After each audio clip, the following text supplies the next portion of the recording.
Today on the Self Smarter podcast. I feel like my soul's connected to everybody else's soul. And the more I can evolve my soul, the more I'm evolving everybody else's soul. So that, and it doesn't have to be soul. That can be your spirituality. That can be your feelings, your mind, your who you are. The more I evolve, the more we evolve. Hi, we're Danelle and Megan, the hosts of this conversation-centric podcast for leaders seeking to be better every day. Whether you choose to be a leader in the workplace, at home, or in your community, we believe the most effective leaders are equipped to not only be self-starters, but self-smarter.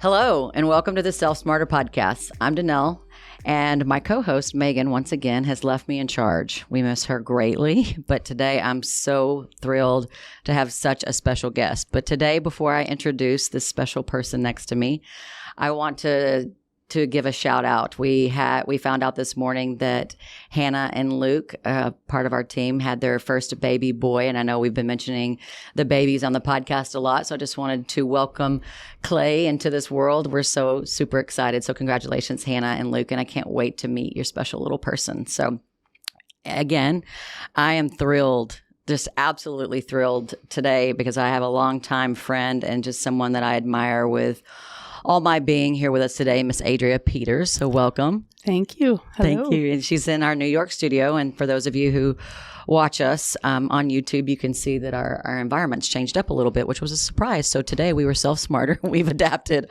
on the fly to our new couch scenario we have going here. So Megan and I are going to have to figure that out once we get back into our groove. But I'm so happy to have Adrea here.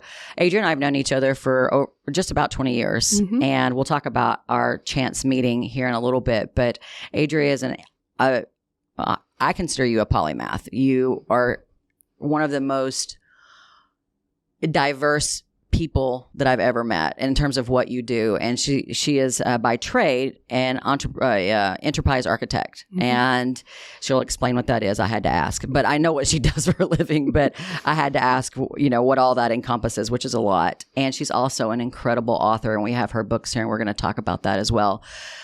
Adrea and I have realized in having the conversations in the last, months leading up to this, that this is definitely, I want this to be a 2-part series. So for listeners, just please know that this will be part 1, and then we'll finish off on part 2, because her journey and what she has to share with us is so rich relative to your, the professional piece of your life, but then also this creative piece. And as self-smarter listeners, we have a lot that we can take away from what you have to share. So very excited about that. And before we learn a little bit more about you, let's break into a commercial. You guys, I was recently at a cocktail hour when the subject of websites came up. And do you know what someone asked me? They asked me if websites even matter. I'm here to tell you the short answer is a yes. And here's the great news. Nowadays, you can get a fully custom website from DMA around $10,000 to $12,000. That's right. We've unlocked the ingredient to getting businesses the custom style and functionality that they need for a very reasonable investment. Email us at info@dma-solutions.com and we'll get your website moving forward for 2023. Okay, so now that we have the commercial out of the way, Adrea, tell us a little bit more about yourself. That's always such a funny question, right? Like, where do I begin? I was born. No, seriously, where were you born?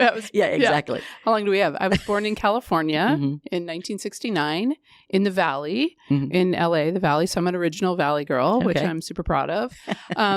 So if I say which I probably won't, but I am a Valley girl by beginnings. I am somebody who lives her life to the fullest. Like, that's just how I see life. Like, from a very young age, I was somebody that was really interested in evolving myself as much as I possibly could for the time that I was here. I have a really empirical brain, as we talked about before.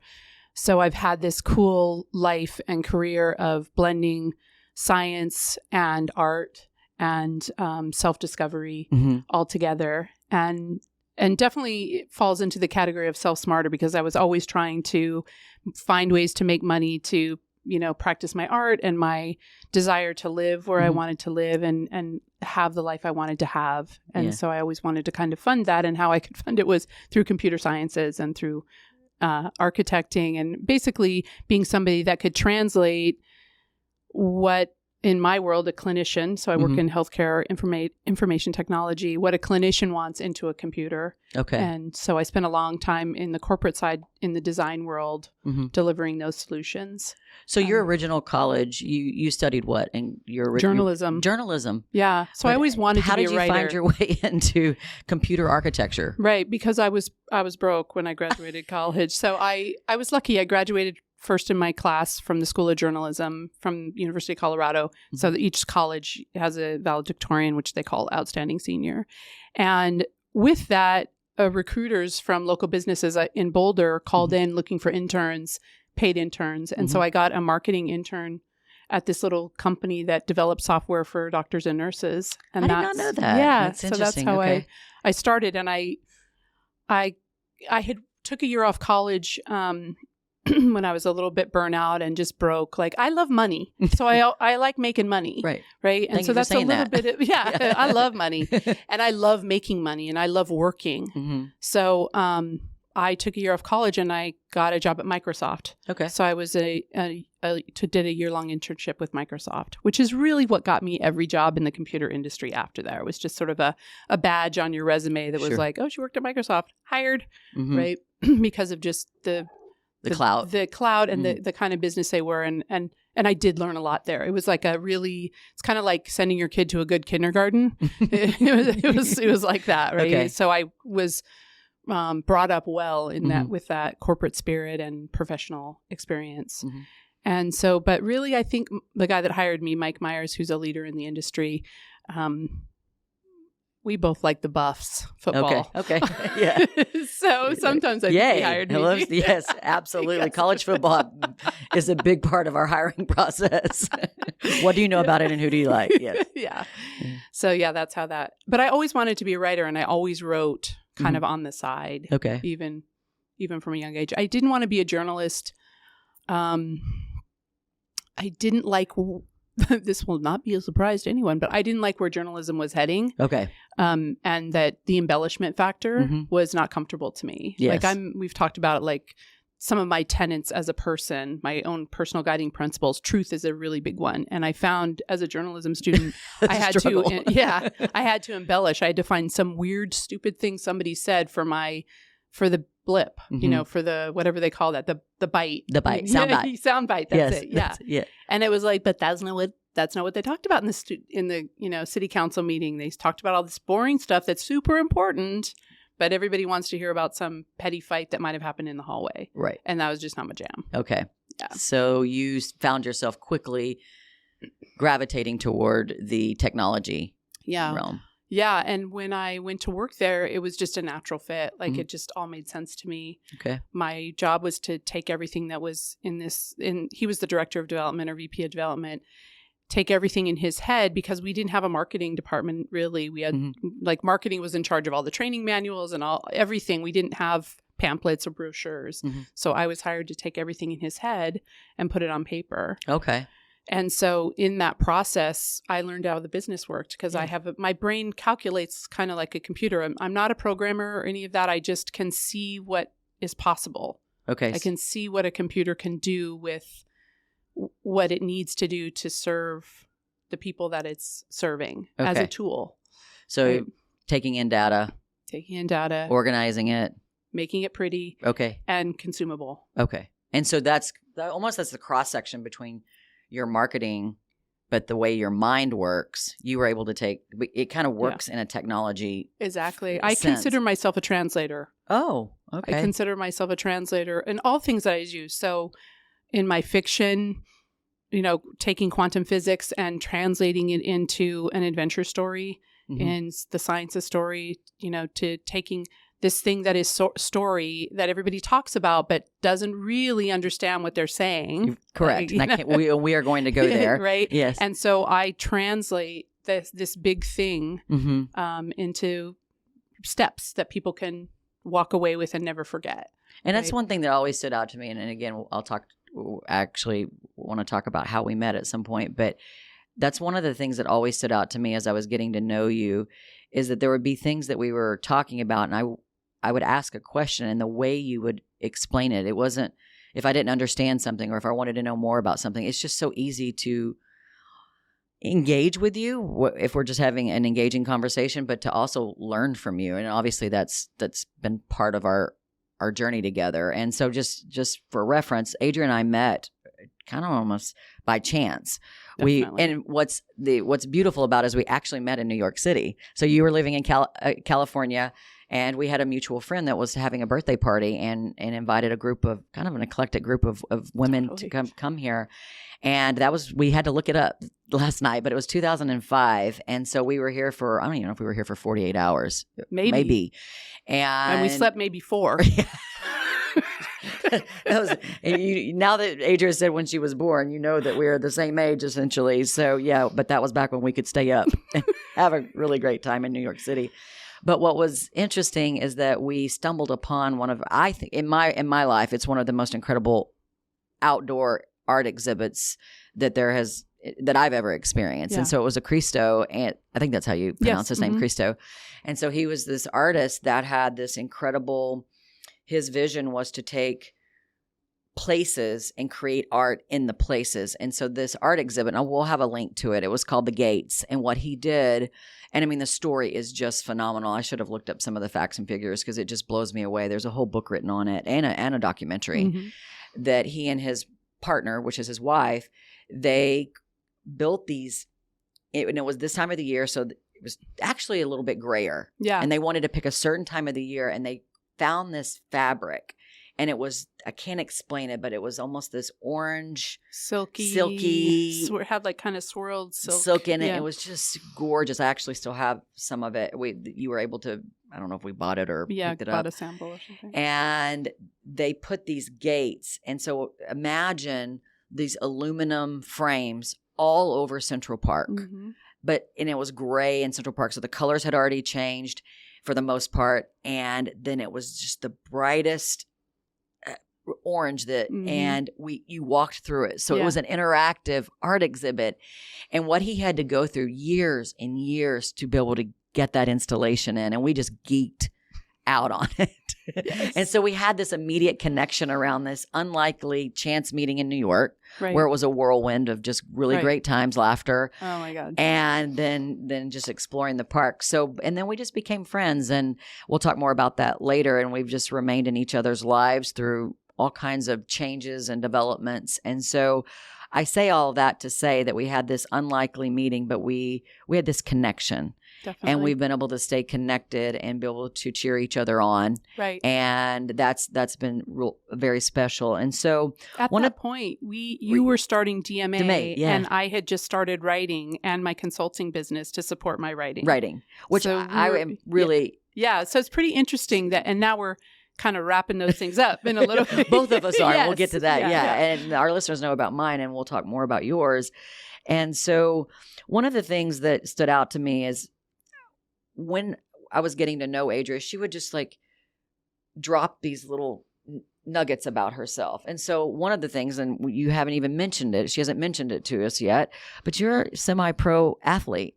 Yeah. Okay, so I'm going to do this to you, so get ready. I'm like, but tell them about this, but tell them about that, because that says a lot about you, in my opinion. Yes, it does. I think I wasn't really a competitive athlete. I was a dancer until we moved to Hawaii when I was 15, and there wasn't a dance studio. I was in a repertoire dance company. I was really into it, as you can imagine. And I was also in track, so I did both of those, and I was pretty competitive at track as well. But I moved there, and basically I was at a new school, and my mom, God love her. And this is Hawaii. Yeah. And I was, very white and pale, haole kid, which means white person or foreigner. Okay. And my mom's like, that little girl looks lonely like you. Go make friends. Bye. Well, and I did. Yes, I did. I walked up to her. Hi, I'm Adrea. Yes. And she said, I'm going to try out for volleyball later. Do you want to do it too? I was like, okay. Right. This is so for those of you who don't know, you're about what? Are you 5'8", 5'9"? Yeah. Yeah. Okay. Yeah. So we tried out and made the volleyball team. And because I had been a dancer, I had natural ability to jump and coordination and agility. Mm-hmm. And I had always been an athlete. My brother's a super duper athlete, and he made me play all sports when I was a kid, whether I liked it or not. And so I did that and I got good at it, and I ended up getting a scholarship when I was a junior. Oh, wow. So, which was unheard of in my time, really. I mean, it did happen, but I mean, like they wrote me up in the newspaper. Oh, wow. So is this indoor volleyball or? Volleyball, when I got my volleyball scholarship in the local paper. That's great. Because it was such a big deal for a girl to get a scholarship. Whoa. Right? I mean, I know that's dating myself, but that would have been 1987. Wow. Yeah. So. And that's what took you to Boulder. That's what I actually ended up being in Tacoma. I went to the University of Puget Sound. Oh, okay. And then I transferred after Microsoft. I had fallen in love. I transferred for a boy. Okay. Thanks. Yeah.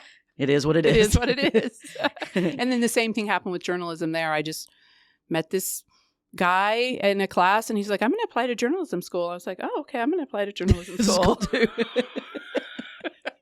Just roll with it. That sounds good. That sounds awesome. Yeah, and the fact that you intuitive hits. I'm like, oh, yeah, okay, I'm doing that. And I think too that just says a lot about you that you're able to adapt to these situations. I mean, no volleyball, now we have a scholarship. Right. And then journalism, now we're graduating top of the journalism school. Right. And now we're being recruited by Microsoft. Right. I mean, that says a lot. I decided not to play volleyball collegiately anymore when I went to CU Boulder because I was playing doubles at that point and I could make money. And in fact, I paid for my senior year from earnings in volleyball. Wow. College was cheaper then. Yeah. Yeah, because I'm sitting here doing the math going, wow. Yeah. That's you could incredible. do it for under 10 grand. Okay. So, all right. But still, that was good. Okay. So then from a technology standpoint, now we're at Microsoft. And then when did that become...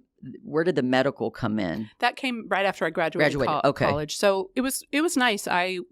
Unlike any of my friends, I had a full-time paying job before I graduated. Okay.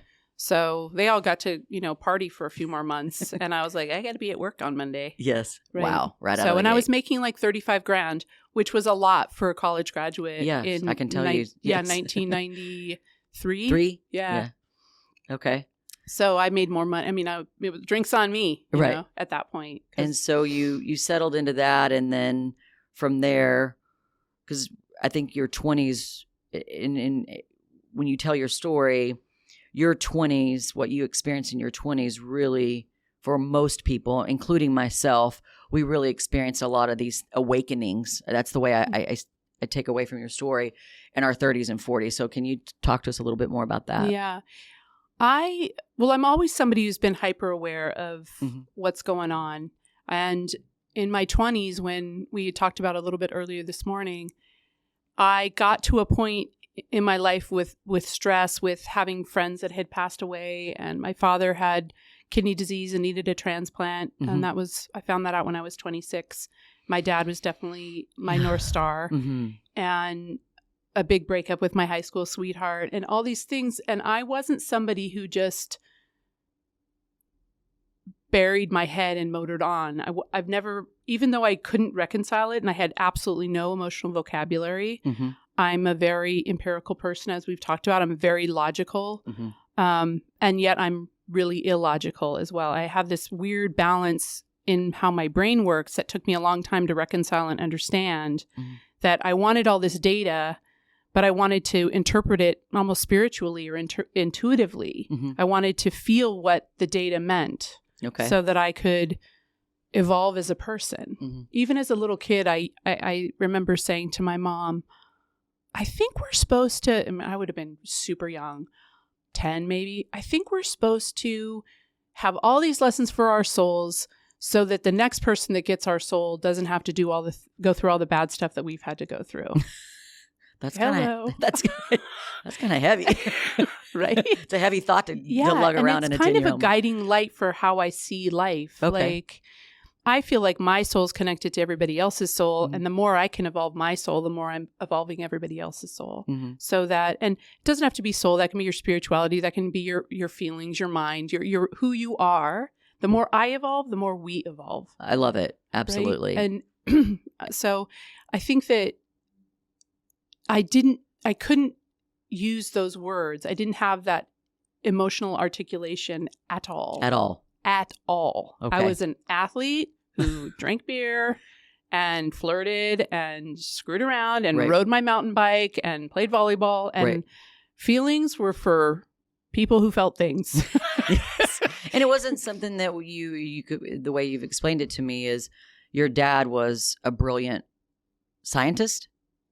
Yeah, he was an engineer. Yeah. So him being your North Star at this point, up to this point, and I know things changed for him after, his transplant somewhat. Yeah. But he guided you as someone very important in your life to be like, no, we work on facts. Like we stay in these lanes of what is known. Yep. Or what we need to figure out or what we need to solve. Exactly. And so your emotional intelligence, it was something that you had to decide and commit to. Definitely. And so talk to us, and real quick before you start there, one thing about that Adrea and I share, we share a lot in common, and we'll continue to talk about that, but we are both Enneagram 7s. So we know the good of that, and we know the things that can trip us up. And so as a 7, we can tend to live in a bit of denial. Yeah. And you talked about that. Like that is something that we'll just power right on through. Oh, yeah. We're not going to stop. Nothing wrong here. Nothing wrong here. Yeah. No, ma'am. And so, and I know our listeners have heard me talk a lot about that. And that's part of what I'm trying to be conscious of in this stage of my life as well. And so talk to us about how you made the decision, you became aware that you needed more an emotional vocabulary. You needed more emotional agility. Like you needed to understand that more. What did you do to find that for yourself? Yeah. Well, I had a broken heart. Okay. And I just couldn't, my college sweetheart, I couldn't figure out why we didn't make it. Mm-hmm. And I knew, even though I didn't want to admit, that it was me. Like it was more about me. And also, like, it's natural for people to break up after college. Right. Forget that fact. Right. Because it was my story, my pity party, and I was just absolutely milking it. But what it was that I kept asking why, and there was no logical reason, right? So it was an emotional reason. It was that I had patterns and I had themes in my life, which we'll talk about when we get to the story portion of this interview. Right. That I just couldn't, all my natural ways, like you've talked about, all the ways that I could fix myself or fix something just weren't working. I couldn't work out enough. I couldn't party enough. I couldn't cry enough. I couldn't talk enough. Mm-hmm. There was nothing that I could do that would reconcile it. So I did like what I always have done in my life, which I went to the bookstore, to the library. I started to see like, what's this feeling?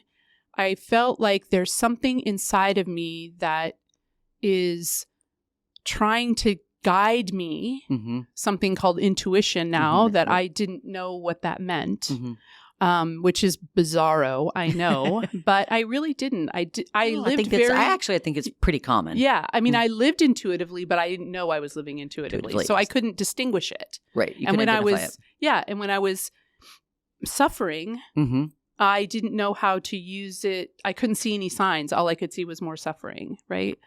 So I found my first teacher that was in books. It was actually cassette recordings, kids, and my Walkman. Yes. Jordan, you're going to have to put links to show notes for our younger listeners who probably don't know what a cassette tape is, or they probably do. It's come back. But yeah. And it was called Anatomy of the Spirit. Ooh. And it's Carolyn Myss, and she's a medical intuitive, or what I think she still is a medical intuitive, but I think she's taken her she's evolved into it more since then. She used to do what would be called what's a medical intuitive? So basically, a medical intuitive is someone who sees things in. This was so good for me as a writer. She sees things symbolically. Okay. So she can see illness, or a medical intuitive can see illness in the form of an archetype.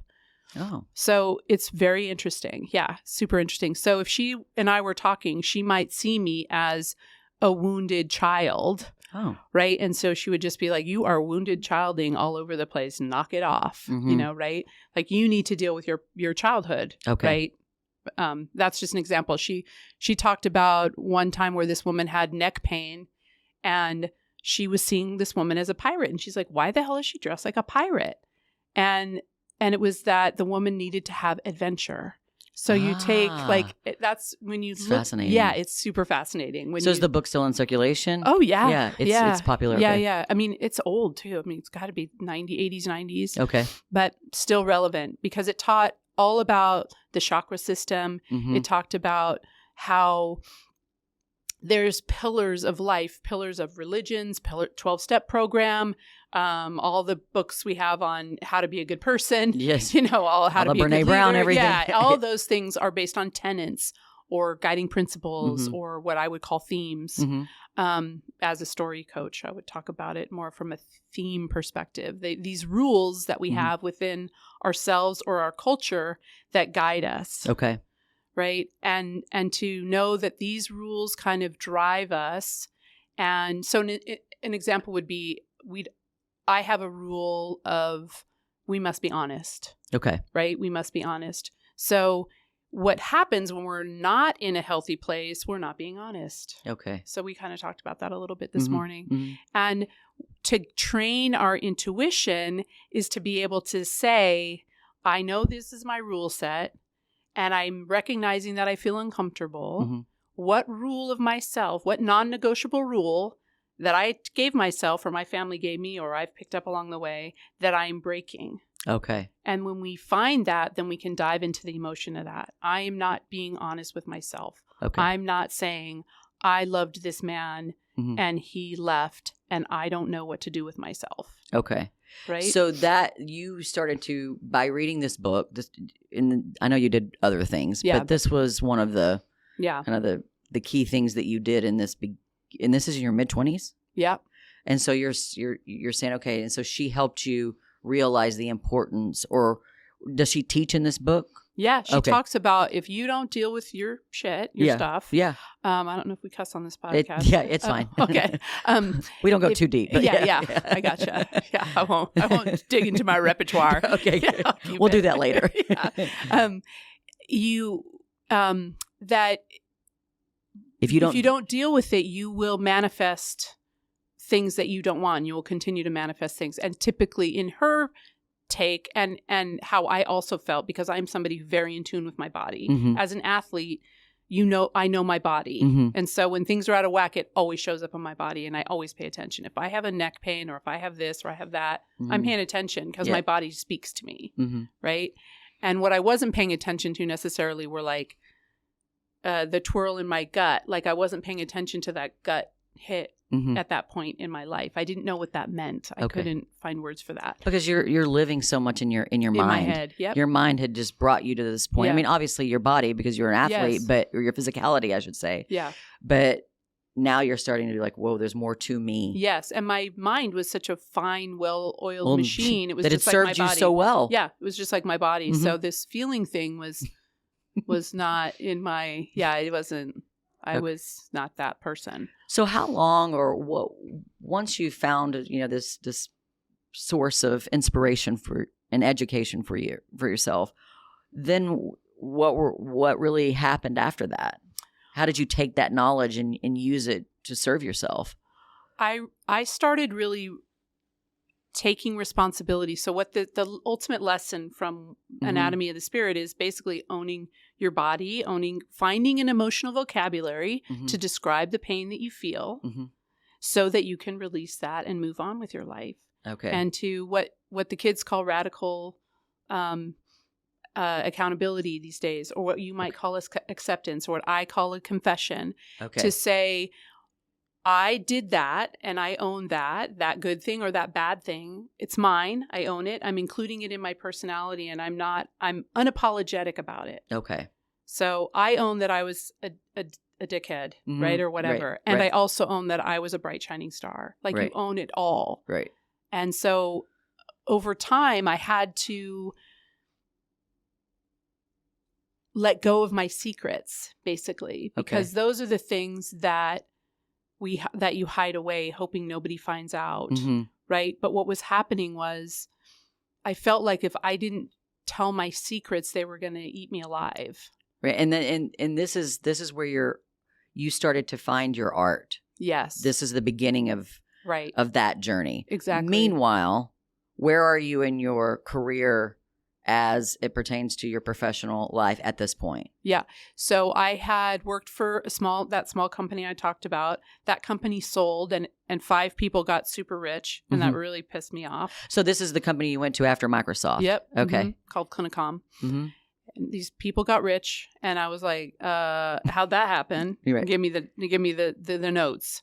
And what had happened was that, they had all had vested interest, and then the company sold. And when the company sold, they all made a lot of money. And so I went looking for a company that I could have vested interest in. Yeah.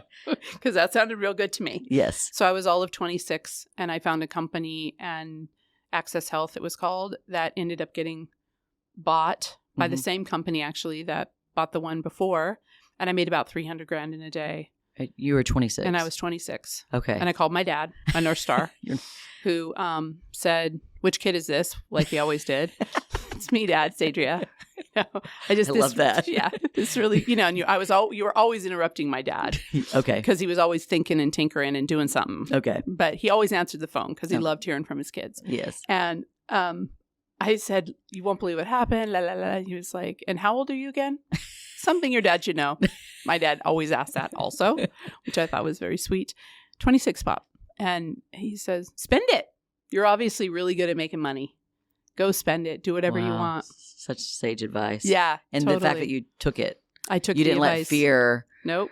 I was settle like, okay. settle you into it. So then what did you do? I mean, I did have these moments where I was like, I could invest it. I could buy a house. I could do like normal people things. No. What That's I not did you. was no. No. Then that's fine for others. Yeah. That just wasn't you. No.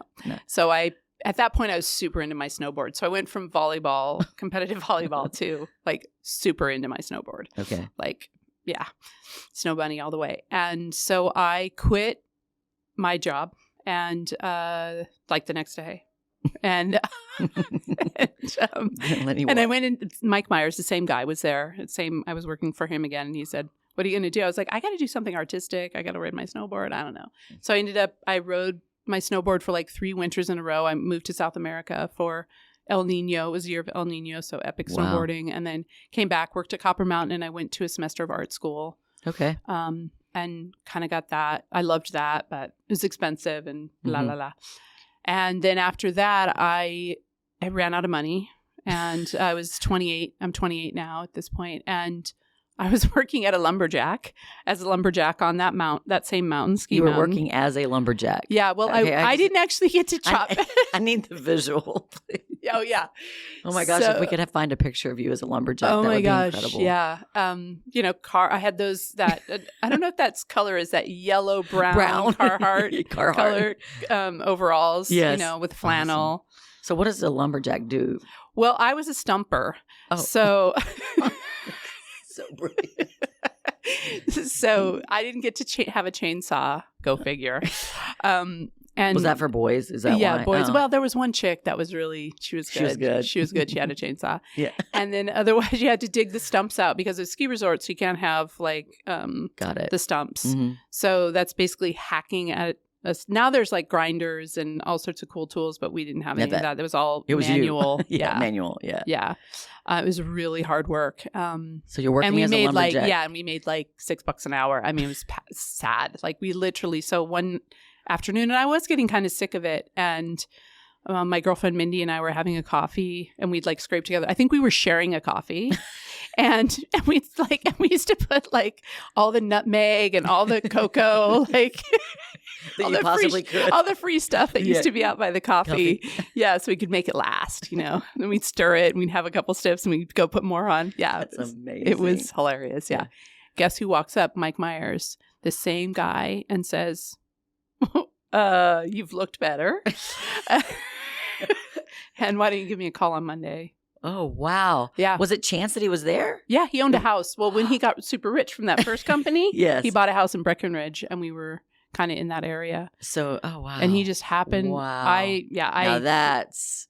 Yeah, that's incredible. It was pretty incredible. Yeah. And he hired me, and then I, with him, started the product management division where we were at, which at that point was McKesson Corporation. Oh, okay. So that's what led you to McKesson. Yeah. And then where were you located? Boulder. Boulder. Still. Oh, that's in Boulder. Okay. Yep. And so that's when I really got into the architecture, which is what I do now, which is, just being responsible for a product line. So the physician product line in healthcare IT, like entering orders and documentation, notes, and all the things that doctors do on a computer. Okay. And medication safety, the 5 rights when a clinician gives a drug, right patient, right time, right dose, etc. Okay. And so I was responsible for sort of the whole package from inception of the idea all the way, to sales, to implementation, to deployment, to upgrade, to the whole kit and caboodle. Okay. And for me, that was like a novel, except in software form. Wow. Right. Because that's the way you see it in your mind. Because that's how I see it. It's the story of a product. So how long were you there? I was there a total of 8 years. Oh, wow. Yeah. So is that the beginning? Because it sounds like the work that you had done at this point, you were basically in the create, execute phase of your career. So at McKesson, did you have a chance to find your way into leadership, or did that come later? Yeah. No, I was a leader there. I had various leadership roles. I think at that point, it was product manager. Before that, I had been client support manager or director or something. I think just a manager. I don't think I was a director. But always led the team. Yeah. I was always a team leader. Did you like leadership? Yeah. And where did you pull your leadership style and abilities from? Was it sports? Was it all? Yeah. And probably a lot from familial things, like how we operated as a family. There was a lot of chaos and a lot of things always going on. And there was always room for honesty. There was always room, we could fight, we could talk, we could yell, we could scream, not that was always comfortable. No. But there was a freedom in being who Expression. you were. Yeah.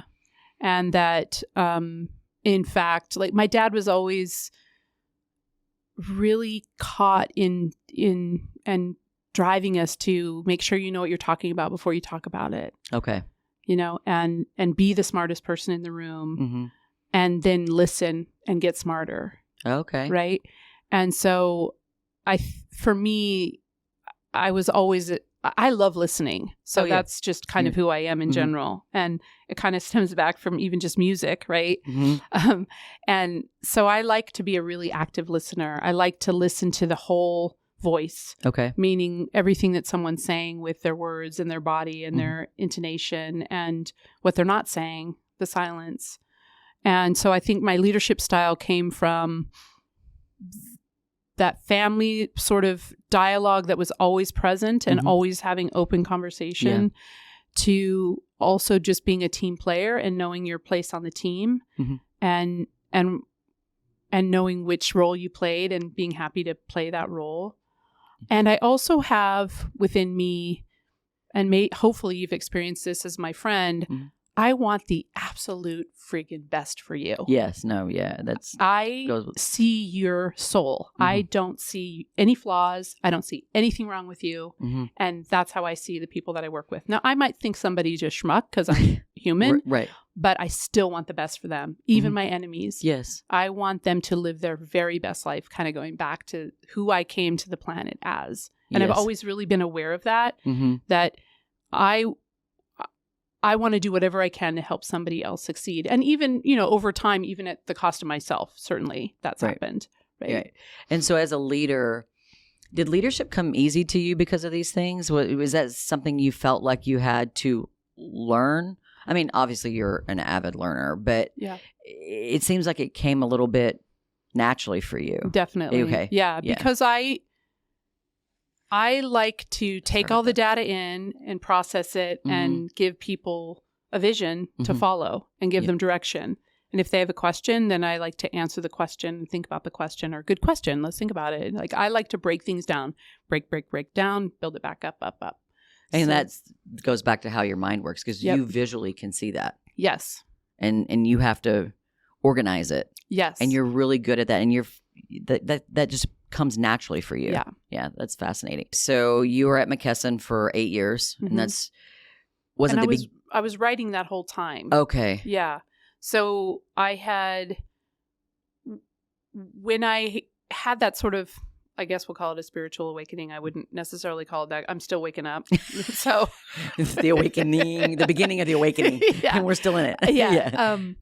I wrote this book called Unwritten Letters. So that was your first book? Yeah. Mm-hmm. I had written screenplays before that, but just dinking around. I didn't really know what I was doing. Mm-hmm. But I decided that I needed to get all these secrets out because they were kind of eating me away. I was realizing that in order to become who we're meant to be, we have to release these secrets. Mm-hmm. We can't keep everything inside of us thinking that this is where imposter syndrome comes from, right? Where we think everybody's going to find us out and that we're not good enough when we're totally good enough.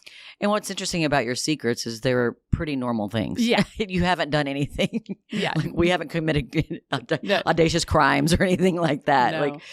But you were carrying it as a heavier weight than probably. I mean, it wasn't abnormal things. It was normal things. I said, like, one of them was a letter of apology to my college roommates because I caused a big fight over the dishes one time. So you're carrying that kind of stuff around. Yeah, because I felt really bad about it. And I had been a jerk about it. Mm-hmm. And it really broke my heart that I would treat people that I love that way. Okay. To which they were sort of like, nobody cared, Adrea. They're moving on. And they're like, chicks fight over dishes. And they were probably dirty and probably somebody needed to call it out. Right. But I felt like That's interesting. Okay. So I did carry a lot of... I think if we care... I think that can be a common, but the interesting about you is you did something about it. Yeah. I think people have different outlets for that release, whether it's therapy, talking to a minister, whatever it may be. But the important thing is to recognize that it's causing a negative or it's a barrier. Right. Whether it's a negative in the moment, it's going to be a barrier later if you don't let that go. Yeah. And then when I was publishing it, for me, that was a big thing to do, or trying to publish it. It never got published, but because they all had to read it and sign waivers, so I had to go back to who does that? Like, I'm going to write a tell-all book, and I need you all to tell me that it's okay. Literally. That's amazing. Yeah, that's amazing. Yeah, and what was great was that everybody was really supportive, and when I left to become a writer, and I had quit McKesson, and I was driving to New York to stay with a friend and make it, in New York City. And make it meaning you were in your mind, you wanted to become a writer here. Yeah, big famous writer, obviously. Yeah. And which again kind of, landed me in a spot where I didn't have any money. And so now we're how old and we've lost our money twice? Yep. We're 32 at this point, and I've lost everything and had a bucket of debt. Over 20 grand in debt. Okay. For the second time. Okay. Yeah. But it's happened many more times, just so you know. Yeah. Well, that's great. I mean, that's part of the beauty of your story is you are fearless from the fact of I'm going to pursue what I'm going to do. And I know that I can come out of this. Yep. You may not know exactly how that's going to happen in the moment, but you are confident enough in yourself to know that. Where did that come from? Like, you are a very confident individual. Where was that born? I definitely, I attribute it mostly to my dad for sure. Mm-hmm. My dad he's passed now, but kind of, he's probably in the room, but I think he's here. I think, yeah, he would. Megan would tell you. Can I get a little mic time? Yes. But so anyway, we had like really deep conversations and I was a young girl, and he was really concerned about. My dad was always concerned about how to be the best person you can be. Okay, right. And what life was really about. And he was always wanting to kind of talk about that. And I love that too, because that's just my jam. I love talking about that stuff. And he said to me young, and he said to all his kids, there's 5 of us with my step siblings. Mm-hmm. And he said, you only have 2 commodities in life, and that's time and your worth, meaning your self-esteem, your self-worth. Okay. Time, don't waste it. Okay. It's not coming back. It's a one-way trip. Boy, that's true. Right. And of course, for my dad and I, we geeked out on like the second law of thermodynamics, you know, like, cause that's like how that's the arrow of time. And, you know, like I just can go like, yeah. Okay. Yeah. Yeah. Well, you just lost me. But yeah. we'll circle back on that after a glass of wine later. Yeah, exactly. That time is only one direction. Okay. Basically. And Worth, he was really always concerned about not making sure that nobody touched my worth. Okay. That he couldn't say that I was a bad person and I would believe it. My mom, teachers, siblings, boyfriend, fill in the blank. Exactly. Mm-hmm. That I needed to own who I was mm-hmm. and I needed to keep myself and my self-esteem up. And the way to do that was to always be honest and always take responsibility and always take the higher road. Okay. Always. I can't tell you how many times as a kid I heard from both my parents, mm-hmm. take the high ground. Yes. Yes. Take the high ground. Okay. Yeah, I like that. And so that is where you believe that your confidence was fostered. There's such simplicity in I love it. In taking responsibility and just saying, yeah, I own that. And it's all good. And for my teams, I've always done the same. Mm-hmm. It's not their fault. It's my fault. It starts with you. Yeah, it starts with me. Mm-hmm. I set the stage. Yes. And then from there, they make the decisions. Exactly. And then they live with the consequences no different than you. Exactly. However, it's my job as their leader to say, we're going to make this better. It's no big deal. Whoops. Oops. Let's move on. Now we know what not to do. Exactly. So that's going to get us closer to what? There's no punishment. You're not a bad person. Right? Like, I great. believe with all my heart, nobody's doing anything wrong. They're just doing their best. They're doing what they can do. Until they prove to you otherwise, but that's rare. Even still, they're still doing their best, just not good enough for me. Sorry, but you know, or for the work that's needed. Yeah, and I meant that more in a personal level than a job level. Mm-hmm. That you know, we decide throughout life we love people, and then they do things that are like, that's not a fit for me anymore. That doesn't work for me, as I like to say. Yes, and it's time for that to separate and change. But that doesn't mean that I think they did something wrong or they're a bad person. It means it's not a match for me. Right. That's great insight. So, okay. So you're now in New York to become a famous writer. Yep. And famous is the only option. Yeah. And not actually, I didn't care if anybody knew who I was. Oh. I just wanted to make a lot of money. Oh, yeah. Yeah. Well, thanks for that clarification. Yeah. It's one or the other. Yeah. Yeah, exactly. I didn't want to be infamous. Let's put it that way. Okay. But I, of course, racked up some more debt and was driving back to Boulder to get another job in McKesson. Stopped over in Milwaukee, Wisconsin, see a friend. Thought I should call Penny at St. Joseph's and see if they have any work. And they were a client of mine back from Clinicom and all the way through my career with McKesson. And sure enough, she asked me if I wanted to start the next week as a director of IT for a hospital. Just kind of a cold call just to see what was going on. Yeah. And you got hired as director of IT. Yeah. Okay, that's amazing. It was great. In Milwaukee. It was Milwaukee. Okay. Which in a winter, it was fall, so it was gorgeous. And then winter came. Yeah. Not so gorgeous. Not so gorgeous. And in a inner city hospital that had a lot of racial tension, it was really eye-opening for me. I bet. And especially coming from California where things are at the time a lot more docile. Yeah. Free-flowing. And I always was around all sorts of cultures. And so it just was very strange to me to be in that kind of situation. Mm-hmm. And I remember saying, as I was telling you a little earlier, like, I don't think we should buy PCs. I think we should have some racial education. Yes. Like there's opportunity here. Right.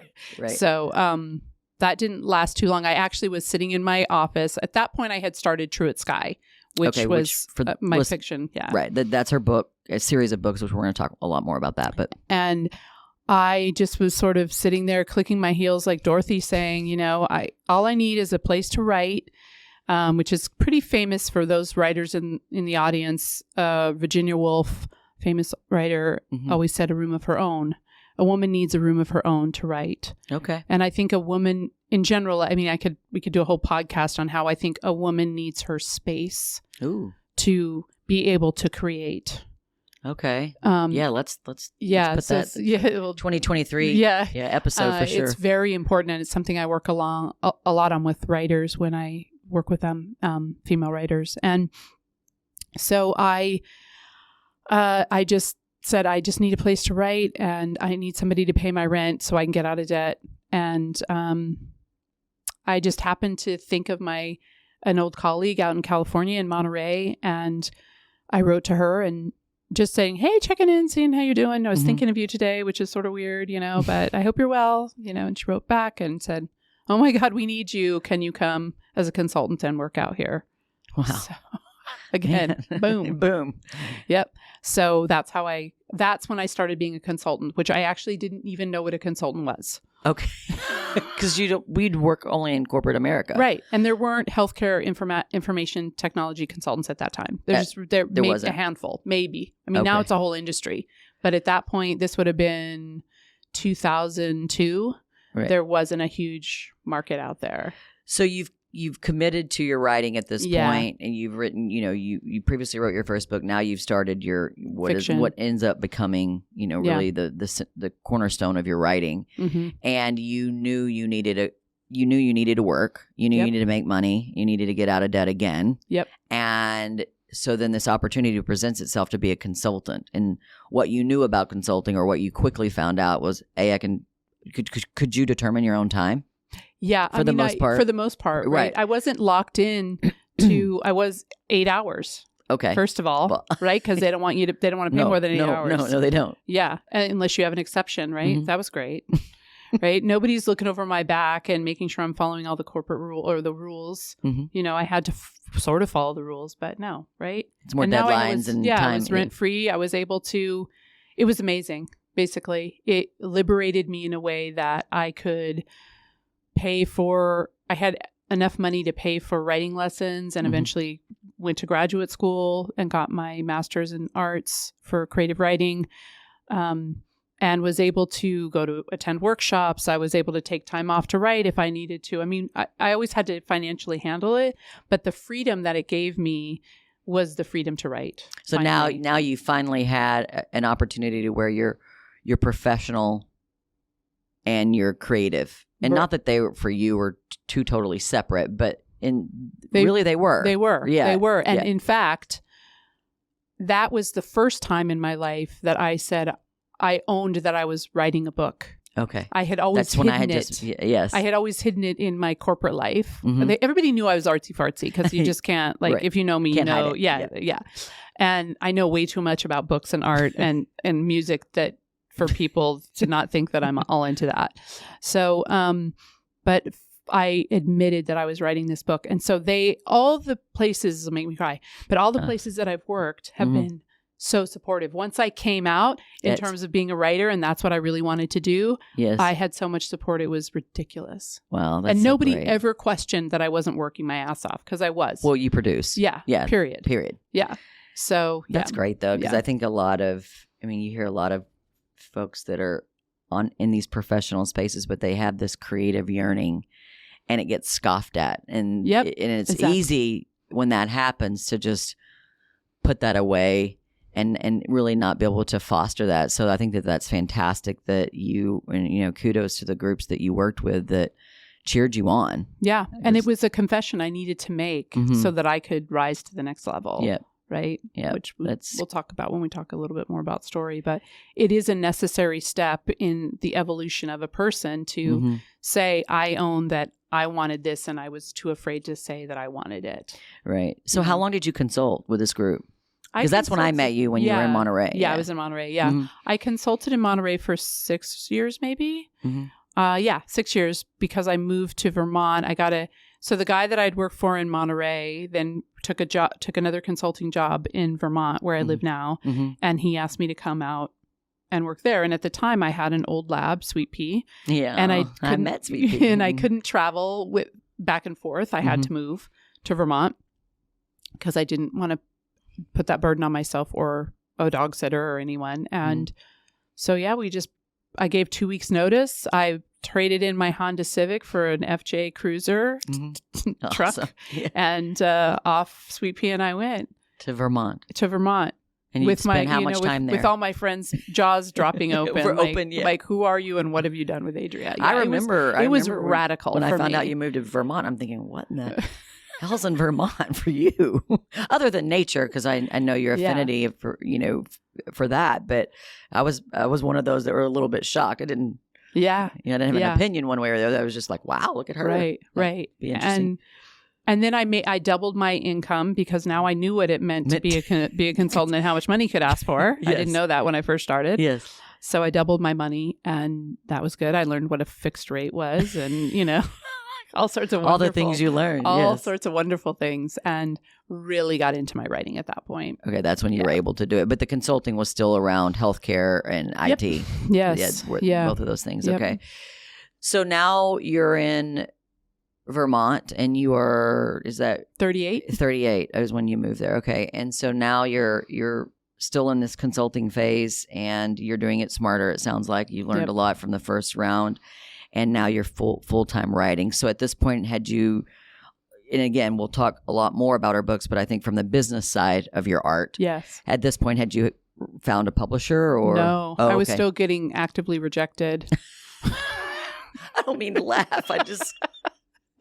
I know you so well and how you handle rejection. And I think that's something that would be great for our listeners to talk about. Is like, I love your take on, like, you just don't back down from, no, I mean, I got slammed. And what you were talking about, I need to work with, was it your agent? Yeah. Someone that can be a friend to me because I need help dealing, like, I'm getting pummeled. Yeah. You suck. Yes. Yeah. Yes. I mean, as a writer, you get rejected, like, and people aren't super kind about it necessarily, or they don't answer at all, which is really hard. I'd rather somebody write and say, take the time. Yeah. To say, nobody cares about this. Mm-hmm. Stop, write something else. But you did get some of that, which is yeah, rare absolutely. to get. Yeah. Just that they would take the time to actually write me back. Was that a signal to you that I have something? No. I wasn't that smart. Okay. It wasn't. But it was a signal. It was huge. Oh, okay. Finally, somebody in the industry, because at that point I was also writing screenplays. Okay. So I was getting rejected on the regular from Hollywood. Yes. And somebody in the industry, I think a producer that one script went pretty far, almost got bought, or what's called optioned. And he said, I don't ever spend this amount of time with a writer that I'm not really interested in. Wow. And he said, anytime somebody writes you even a little one sentence or keep going or thank you for your submission, that means they paid attention and they read it. Wow. So the fact that you have like a whole drawer full means you have some talent. That's good. Yeah. But at the time, you don't know it. No. It didn't make, I was like, are you going to buy it or aren't you? Right. Basically, because I was desperate. I was like any other desperate writer. You spend hours, months, years of your life and you want somebody to say yes, but it only takes one yes. That's what I always used to say. So you finally got the yes. Yeah, I finally got the yes later. It was later, I was 45 when I got the yes. Wow. So would you consider your active writing started at 38 or before that? No. I would say that for Truitt, the very first drafts when it wasn't even called Truitt were started when I was 32 in Milwaukee. Okay, that's right, because you said that already. Yeah. Okay. So wow. So we are 13 years in. Yeah, and I wrote multiple versions of Truitt because it would get rejected. I would get devastated. I would rewrite it all from scratch. I had the same concepts running through it, but What would pull you through those periods of rejection? What I couldn't motivated stop. you? Okay. I was obsessed. You were obsessed. I had to write it. Okay. It's hard for me to even believe that I would do it now when I look back. It sounds it's like, what the F was wrong with me? Right. Yeah. But I think and thought it was so important that people understand that death is not the end. That I couldn't stop myself. Right. That the only way for I didn't want people to live in fear. Okay. Fear of death, fear of illness, fear of this, fear of that, fear of that they were doing something wrong, that anything they did would stop them from living the best life. That makes me freaking nuts. Right. Now, do you think that your dad's, and I don't think we've exactly said this, but we talked about his transplant. So you almost lost your dad when you were 28 years old, and then he received his transplant from your stepmom. Yep. And then your dad ended up living 20 more years. Yes. Do you think that gift of his life extension helped shape 100%. 100%. I feel and that's why where the Yeah. obsession is coming from. I wanted to give that background. Yeah. Yeah.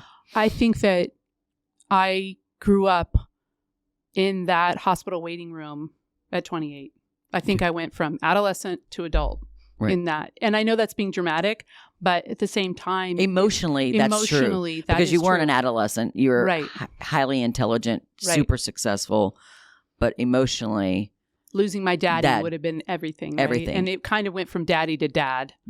At that point, right? It's just this, it was this transformation and this second chance that a lot of people don't get. I don't know what it would be like if I didn't have my dad for those 20 years. I would not be the person I am. There is no way. Or my mom for that reason, surviving that as well. And watching me go through that, knowing how close my dad and I are. Even though my parents have been divorced a very long time, nobody would ever question the relationship I had with my dad.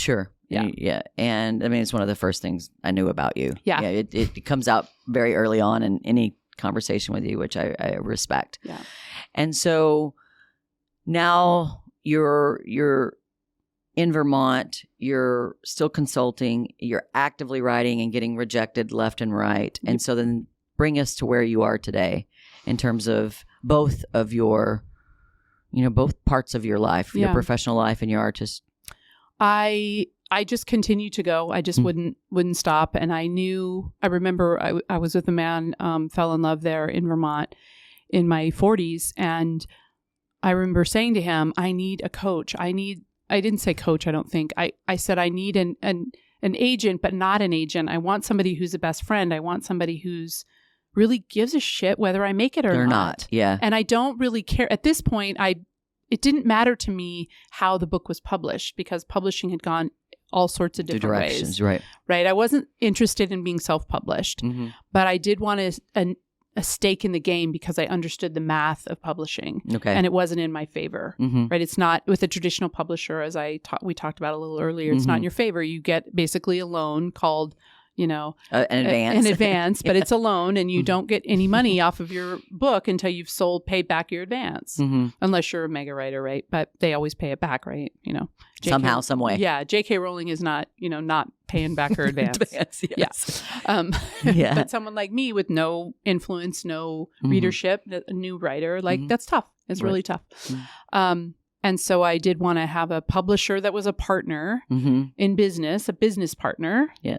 And I wanted an agent that was a best friend. And I got those things. I'll tell you that I didn't tell you this earlier, but I got my agent because I had been talking to a girlfriend. She's like, I think you should make a vision board. And I was like, I think you should take a hike. Yeah. And she was like, no, it's really powerful. And you put all the things that you dream about on this vision board, you'll actually laugh at this. So I went, she's like, you go and buy magazines and then you cut them out and you paste them on. And I was like, you know what? I'm going to do this because this is how desperate I am. Okay. This is the level of desperation in which I've reached. This is where we've gone to. Yes. And I happened to pick up this magazine that had features on people that were making changes in their career. And there was one on this woman who was an agent. She'd worked for a big agency and then she started her own boutique agency. And she just looked like my kind of people. So I cut her out, put her on my vision board. And then I was like, but practical Adrea would actually email her, not just put her on the vision board. So I did. I emailed her and of course you did. And I said, listen, I've been rejected. Here's my pitch. If you have no connection to this material, do not write back that you want to work with me. Like only write. And I'd given her what Truitt was about. And she wrote back the most eloquent, beautiful response. She totally got what I was talking about. We talked on the phone for 2 hours. Wow. We fully connected. She coached me at first and then later offered to be my agent. Wow. And you called back the vision board friend. She knew about it though. She's like, told you. I love it. And then of course, I have vision boards all over my house. Yeah. Now you become the vision board lady. And so, okay, that's an incredible part of the story that I didn't know all the back end of. So that's fascinating. And so I was bring us up today. Yeah, I was at my last sort of straw. In fact, I'd had a total meltdown I'd gone to this up-level retreat with one of my girlfriends who's a really fabulous energy coach and energy practitioner. And it was all these business women that had come together to share what their business dreams and hopes were. And they were all having these emotional breakthroughs and breakdowns and all this wonderful shit that was going on for them. And if I'm like, flat, nothing. I got nothing. So I got nothing. And so I'm in the Dublin airport. She lives in the UK, in England. And I'm at the Dublin airport, and I was just like, I'm never going to be a writer, but I don't know how. Now I don't know what else to be but a writer. Right. I had become a writer without a published book. Okay. And, of course, she's the most nurturing, wonderful woman ever. And also hilarious. I'm like, I am crying openly in the Dublin airport. This is major. Yes. That's what I would call a confession on an epic scale for someone like me. And when we talk about story, I'll talk about how how important a really emotional, crazy, lose your crap confession, how powerful that is in a life. Okay. And I was having one, of course, not aware of it, because I was doing it, but I knew it, like I was even sort of weeping through saying, this is something good should happen now. Something good should happen now, because I'd reached out for help. Okay. And help arrived in the form of my friend Michelle. And at that point, I did not know that the book that Ann Jeanette, my agent, had already found Karen, my publisher. Oh. But she said, we need to have a call. I have a call scheduled with this publisher. She wants to talk to you. But they had already worked out the deal. Wow. Yeah. So here you are thinking it's that come to an end. Yeah, exactly. And it was actually 2 days later. Wow. Yeah. I got the publishing deal. Yeah. So you're published now. Yep. Obviously. Yep. And you are currently writing the third in the series. I'm done with the third. Oh, you're done with the third. It. I just have to finish the last edit. It'll come out early next year, and then that's it. That's it. I've done.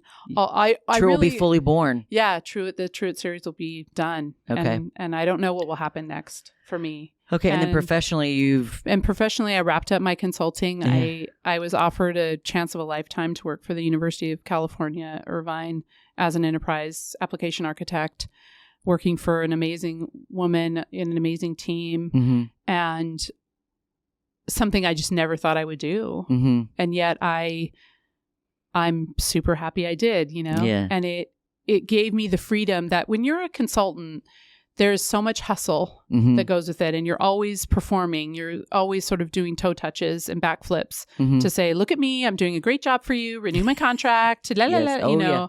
And right.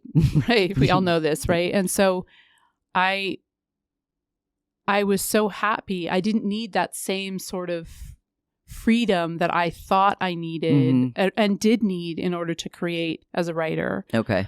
And now I love that I have the, just the ease of a normal job with paid vacation, and I don't have to hustle. It's not like work isn't hard. It's harder than ever. Yeah. But I'm able to lead, and I'm able to do the things that I like to do. I'm able to, everybody knows I'm a writer. I'm able to use all the techniques and ways that I create and in my day-to-day life with my team and with everyone. Yes. So it's sort of like everything has become completely congruent. And when we're living incongruent, where we're living our life with half-truths, or certain things are true and certain things aren't, and we're trying to cover up who we are and where we're at, it's very hard. It's exhausting. Yes. It's exhausting. It's not. And you're finally at that point.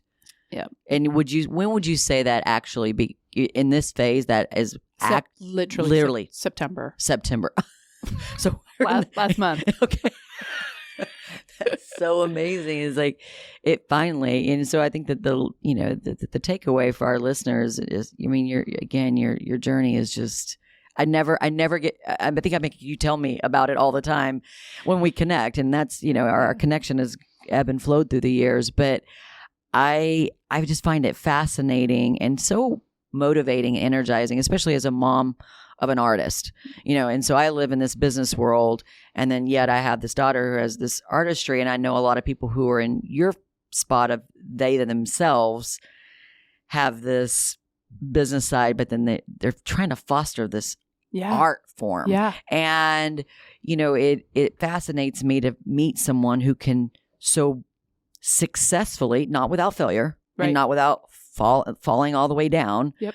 but to successfully be able to work towards both of them, towards being the best at both of them. The best, that's probably not a great term, but being successful in both of those endeavors of your life. And I think that makes you very special, that you are able to do that. And I love that self-awareness and being self-smarter along the way has really played into your abilities to navigate life, with the challenges that you've faced personally, but then also on the professional being your work, as an enterprise architect, but then also your art, because that's part of your work as well, right? Exactly. Especially with the amount of hours you put in. Yeah. And so it's so refreshing to me, and I know it will be to our listeners, to have an example of someone who's just, you find a way. Yeah, you find a way. You find a way, but you use your emotional intelligence to help you navigate when it's not necessarily going your way. And that's what I've picked up from you through the years is she's maybe in a roadblock, but she's knowing how to deal with it. Yeah. Yeah. I have, conscious of that. Yeah. I don't turn away from my feelings. I turn toward them. Now. I mean, most of your adult life, you've learned how to do that. And I think, and for your listeners, we're going to wrap here and we're going to head into part 2 of this discussion, because I find it fascinating that you've been able to, well, you have your fiction books with the Truitt series, and then you have, these teachings on story. Mm-hmm. And I, again, highly encourage you all to listen to this next episode, because your take on story is unlike anything I've studied story from a marketing angle. Yep. But your take on story and how it relates to us each individually is so unique and inspiring. So I'm so excited to talk about that next. But thank you for your gift of what you've shared with us today, because I know that it's going to benefit a lot of us. So thank you so much. I hope so. Thank you. Yeah, absolutely. All right. Everyone, I want to invite you to stay tuned next week to part 2 of this amazing discussion with my friend Adrea. Goodbye, everyone. As always, you can connect with us on Instagram and Facebook at Self Smarter Podcasts. You can also leave a rating or review if you enjoyed what you heard today. Not only does this mean so much to us, but it also helps other leaders and future leaders find our community. Thank you for taking time out of your day to join us in becoming Self Smarter. This podcast is produced by Snacks Media, and music is from a free platform. Well, that is until Brandy Carlisle reaches out to us to write the original score for our podcast. Friends, have a great rest of your day.